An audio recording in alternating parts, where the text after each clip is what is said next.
কচুয়ার শাহজুলিয়া দরবার শরীফের বার্ষিক মাহফিল 13 ও 14 ফেব্রুয়ারি শুরু। কচুয়া প্রতিনিধি জিশান আহমেদ নান্নুর পাঠানো তথ্য ও ভিডিও চিত্রে দেখুন বিস্তারিত। ওলিয়ে কামিল হজরতুল আল্লামা সৈয়দ আবুল হাসান শাহ মোহাম্মদ ফায়জুল্লাহ শাহজুলি রহমতুল্লাহি আলাই প্রতিষ্ঠিত শাহজুলিয়া দরবার শরীফের বার্ষিক মাহফিল আগামী 13 ও 14 ফেব্রুয়ারি শুরু হচ্ছে।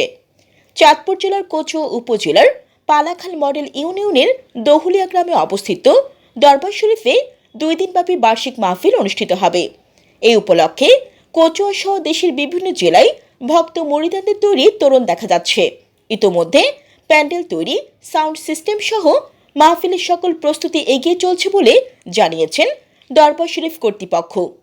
2 দিনের বার্ষিক মাহফিলে দেশ বিদেশের আন্তর্জাতিক মানের প্রখ্যাত আলেম, পীর মাশেক ও ওলামায়ে কেরাম সারা বিশ্বের মুসলিম উম্মার সমৃদ্ধি কামনা করে কোরআন হাদিসের আলোকে গুরুত্বপূর্ণ বয়ান রাখবেন। মাহফিলের সভাপতিত্ব ও আখিরে মোনাজাত পরিচালনা করবেন দরবার শরীফের পীর আবুল হাসান শাহ মোহাম্মদ রুহুল্লাহ শাহজুলি। নায়েবে মোন্তাজিম হিসেবে উপস্থিত থাকবেন পীরজাদা সৈয়দ শাহ মোহাম্মদ রুহুল্লাহ শাহজুলি ও মাহফিল পরিচালনা করবেন পীরজাদা আবুল হাসান শাহ মোহাম্মদ আতাউল্লাহ শাহজুলি। উক্ত 2 দিনব্যাপী বার্ষিক মাহফিলে ধর্মপ্রাণ মুসলমানদের দলে দলে যোগদান করতে মাহফিল কমিটির পক্ষ থেকে বিশেষভাবে দাওয়াত দেওয়া হয়েছে।